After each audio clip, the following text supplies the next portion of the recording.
Hey folks, Phil Gallagher of ThrabenU here for Daily Death and Taxes. Again, today we're playing that kind of like white Eldrazi style deck that I showcased in the deck tech from yesterday. We don't have mana that works here. I'm going to go ahead and mulligan this hand. Same.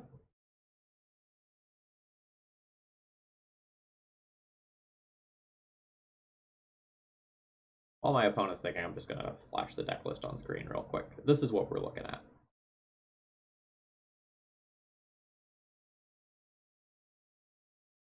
Opponent apparently has a top 7 to be thinking about. I do not.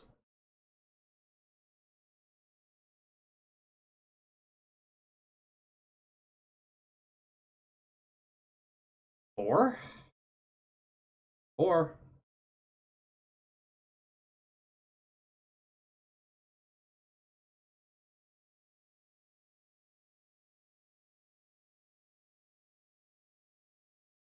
This hand is so bad that I'm going to take a minute to do a quick search on my opponent and see if they have results.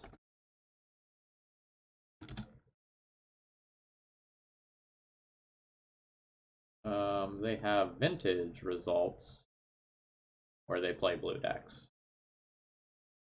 but no legacy results.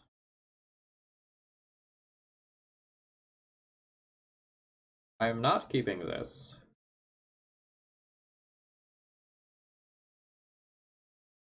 I am not keeping this. I don't think. I think the Eldrazi Temple is more important. And then I need to pitch one of these cards.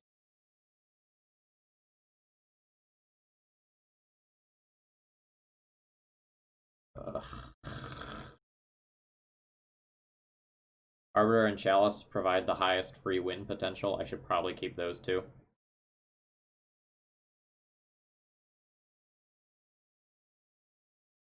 But I just don't expect to win this game starting down 3 cards when I'm on the play.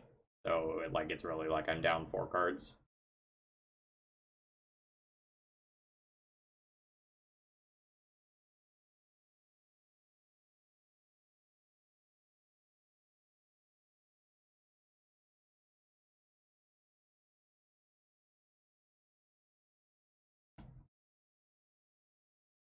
Also very awkward whether I would play a Chalice or Arbiter first, but maybe my opponent will remove that choice for me with Thoughtseize. Yeah.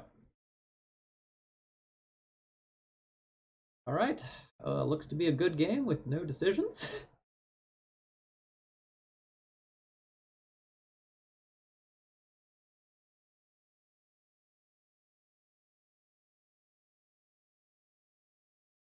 I also drew one of the very few draws that potentially punishes me for not keeping a white source in Cavern of Souls.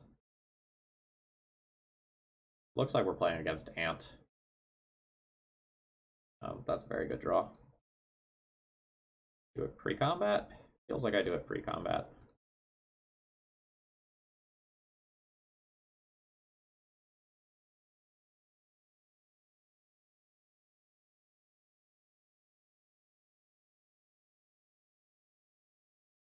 Like incentivizes my opponent to cast a brainstorm or something in response, and then it makes it less likely that I get like Snapcaster Maged during the combat step or something like that.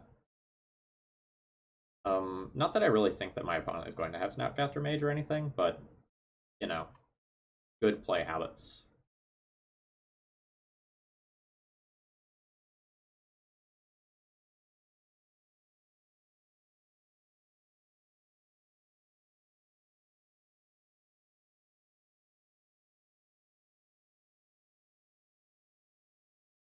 I wonder if we get to like free roll this game because we're a deck full of hate bears and my opponent is playing Ant. Nope.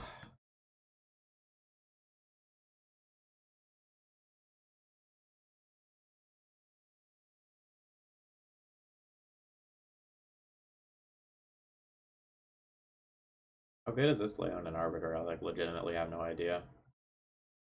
My opponent have ninjutsu effects as well.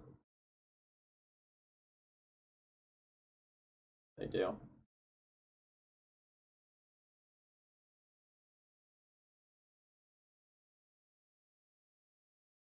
This is solid.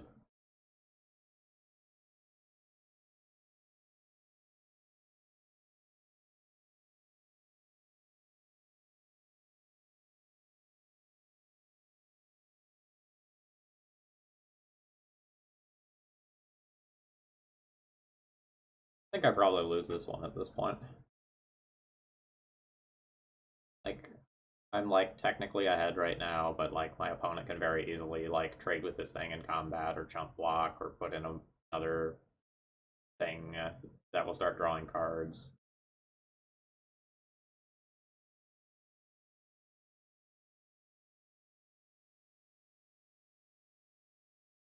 I also think I just like have to attack. I just don't think that I have the option not to, even though my opponent like potentially can ambush and kill this thing in combat.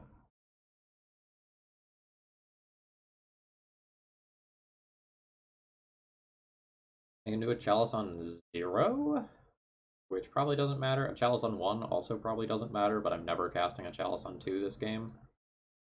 So might as well get the redundant one in case of something like Brazen Borrower.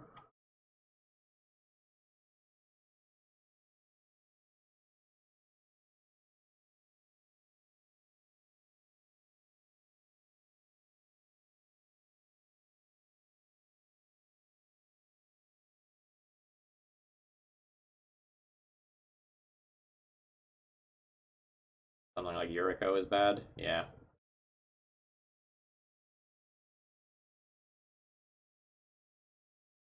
Chalice on 0 would have been relevant. I was thinking about Ornithopter.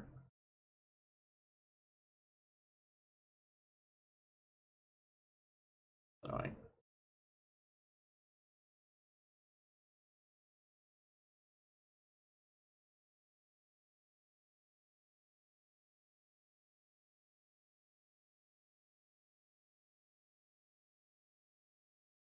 Cool.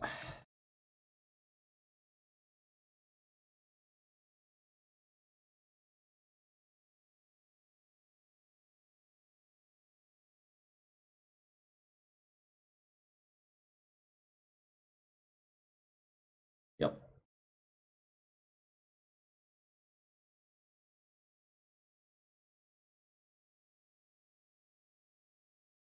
So my opponent's deck stumbled around and did nothing, but mine stumbled around and did nothing worse. So I lose.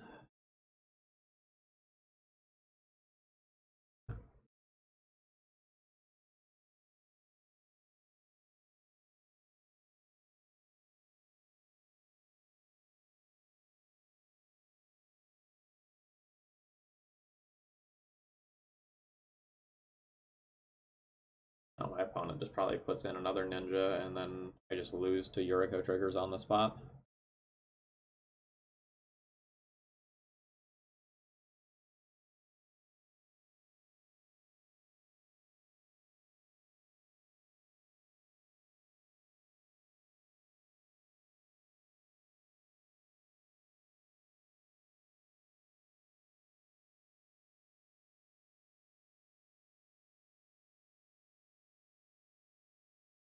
The cool thing is that my opponent discards like 9 cards, and I get to see about half of their deck.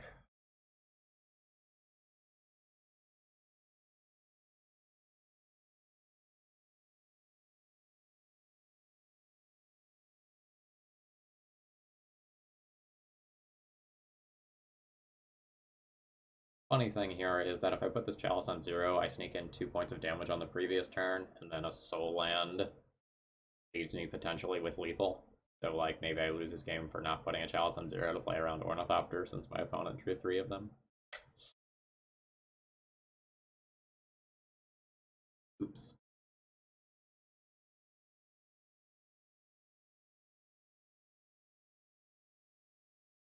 Okay, nope, didn't get to play towards that world. So is it worth it to look at their hand and show them Thought-Knot Seer? They already know that I have Thought-Knot Seer in this deck if I'm playing Eldrazi Temple. Yeah, let's look at their hand. The only downside is that it shows them Cavernous Soul, which is a part of my mana base.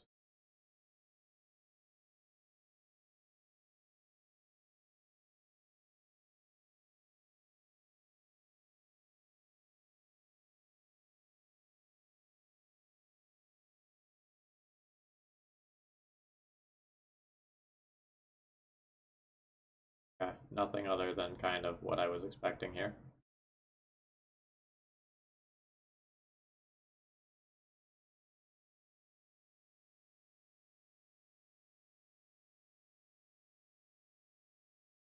Alright, Sanctum Prelate is not good here. Chalice of the Void probably is not going to consistently do what I want, and I'd rather just have a billion removal spells.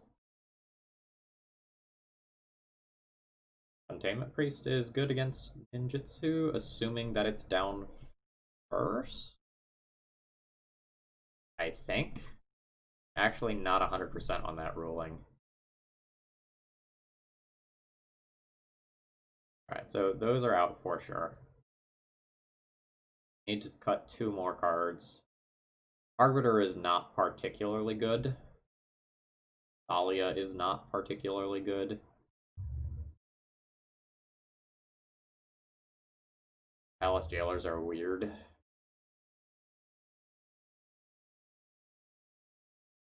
I think I cut Thalia since I'm bringing in 7 1-mana removal spells. It's a little weird because my opponent has a handful of free counter spells. Containment Priest. Ninjutsu.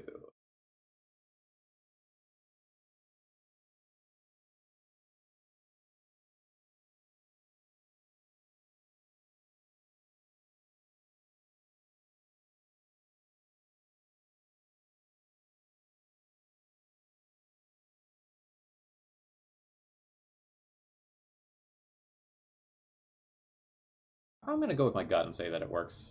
I don't have an easy, readily available answer. And one more Thalia. So a lot of times my early plays with this deck are going to be Source of Plowshares or Path to Exile, an idiot, so I don't need as many turn 1 plays. This hand is a keep.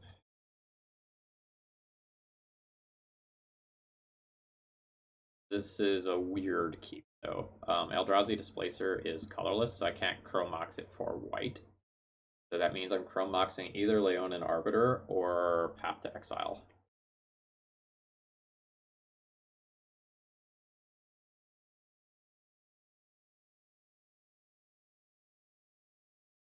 Like, Arbiter on turn 1 is obviously pretty good.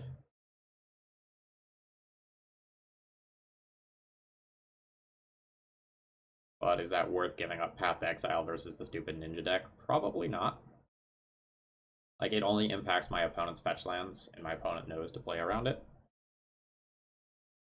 I think I'd rather have the ability to Path to Exile something at some point in this game rather than stick Arbiter on one.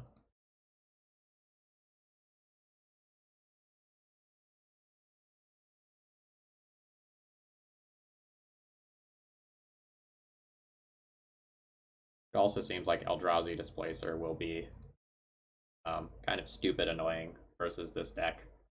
Like, up, you put in a creature mid-combat.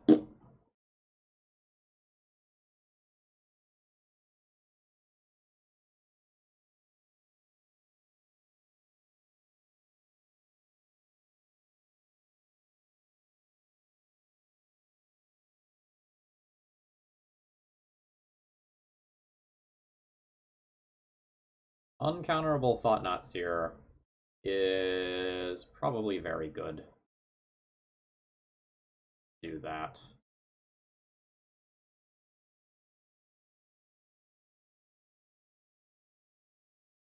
They get a ninja, they can have 1 card with it. They have to have 2 ninjas in hand right here. And I just like blink them forever.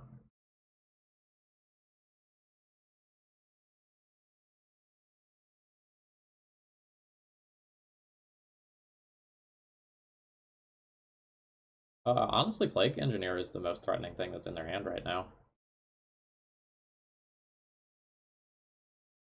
I just take that.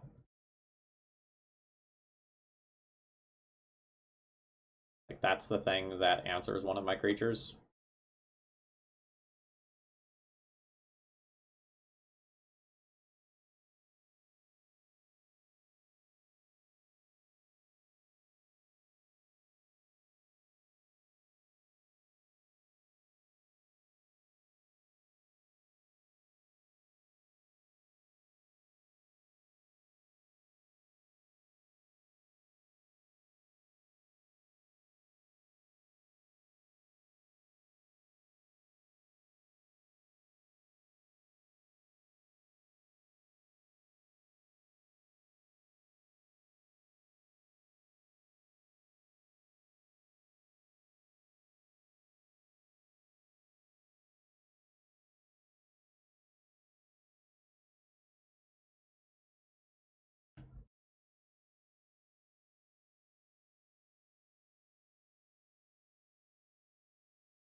While they're tapped out, I will go ahead and remove this.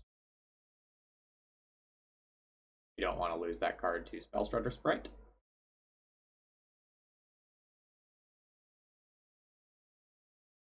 I'm fine with giving them more land.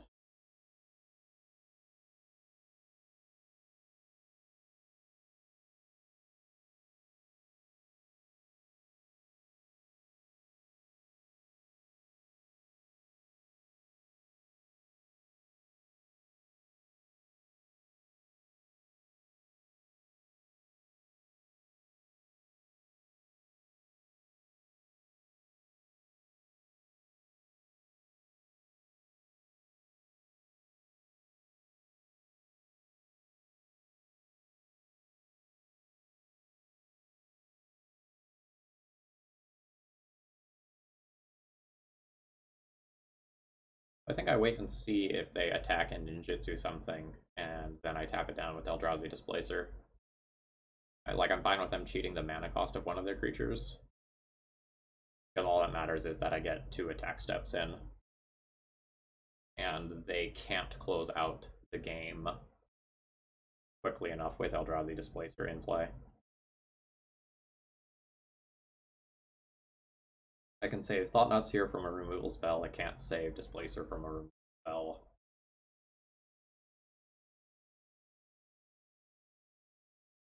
Oops. I have a Spellstarter Sprite.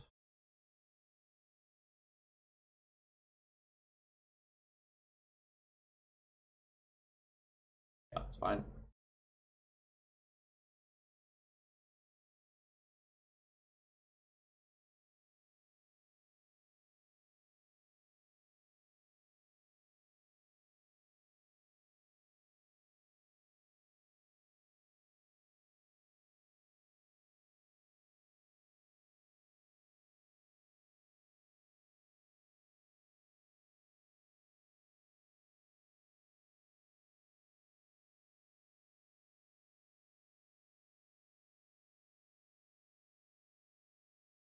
They have the Fatal Push. It is very inconvenient here that I allowed them to get the Infiltrator in play. I think you were supposed to kill the Eldrazi Displacer there, but to each their own.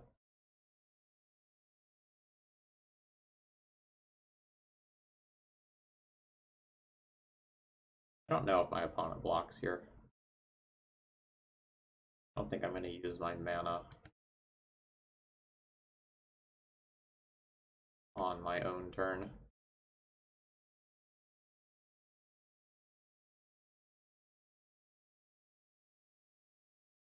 Two, three, 2/3. So I do have 2 separate activations.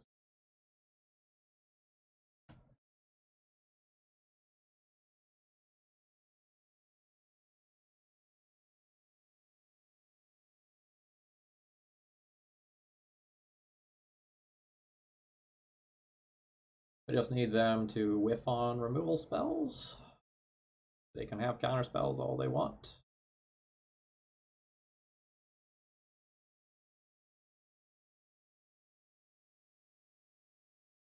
This has been a case where my opening hand was very good, and I haven't drawn anything past my opening hand, so we'll have to see whether or not that's good enough.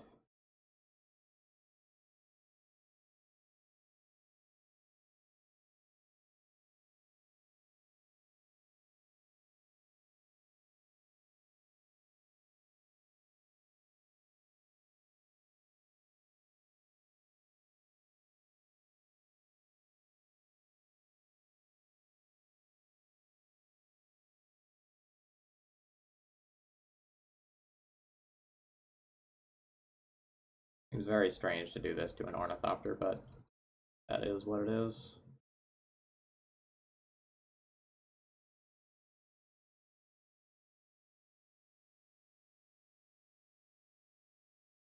Because now they can just hard cast and Infiltrator.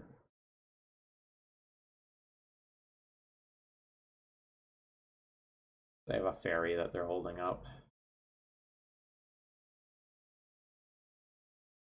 2, 3, 4, 5, 6, 7, 8. Can't activate 3 times in a cycle. But if I play Cavern, I can activate twice without taking damage.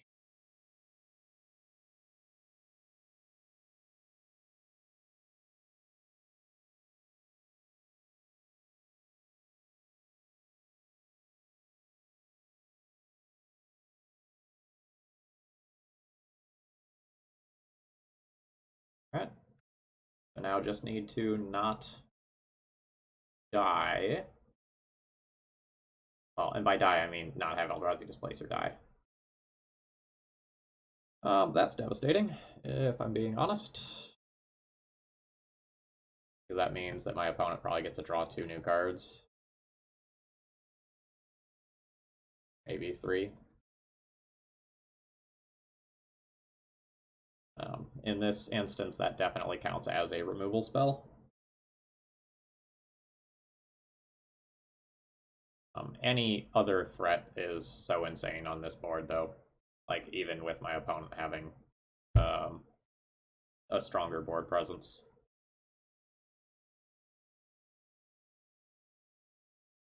We'll see. They can luck into a whole bunch of Yoriko triggers that just end up killing me in 2 turns, and this doesn't matter.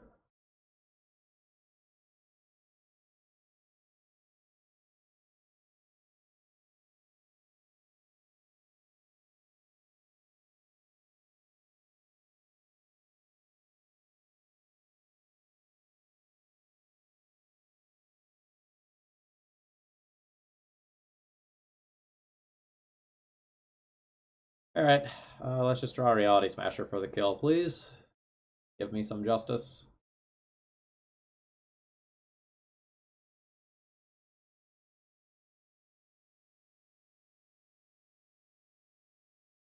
Triple Ornithopter stops the Reality Smasher kill. That's tilting. Oh, they can't Thoughtseize, actually, because of their current life total. They're at exactly 2.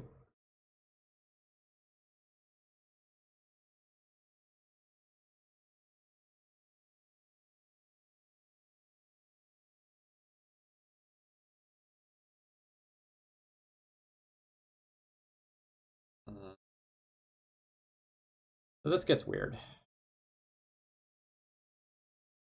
So we're going land, Alice Jailer first. No, Eldrazi Displacer first. It doesn't matter because a removal spell beats it either way.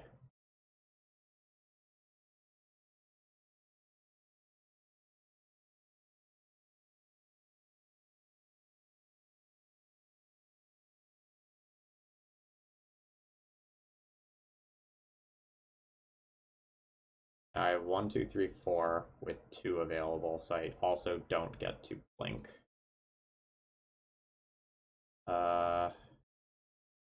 Weird spot of, do I play towards drawing one of my 6 remaining 1-drop removal spells by taking 2 damage? I don't think that I do, but it's worth mentioning so that when it happens, I can say, oh, well, I intentionally did not play around that.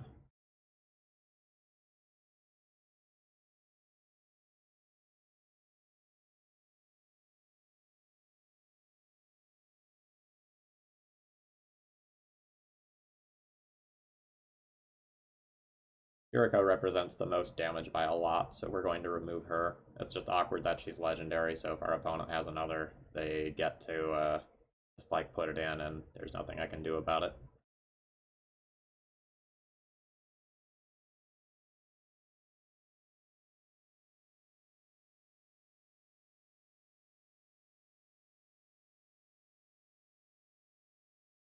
That would have been a line anyway, is just like attack with a flyer, put in Yuriko, hope to get there.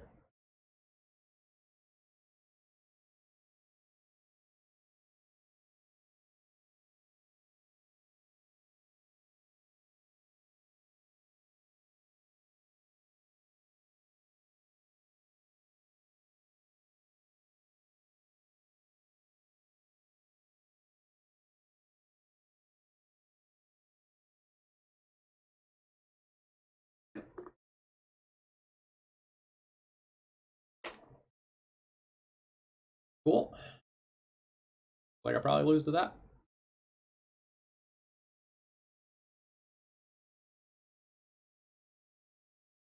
I like have to leave a creature on board, I guess.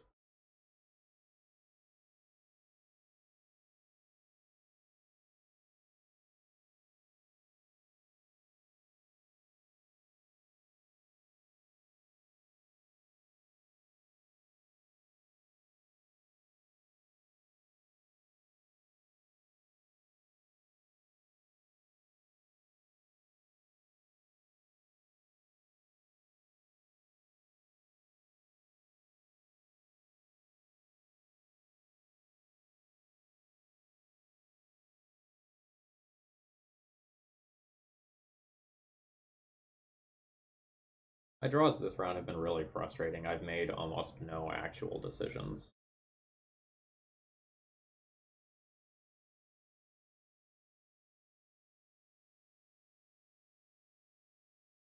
In game one, I got stuck on land. Game two, I got flooded.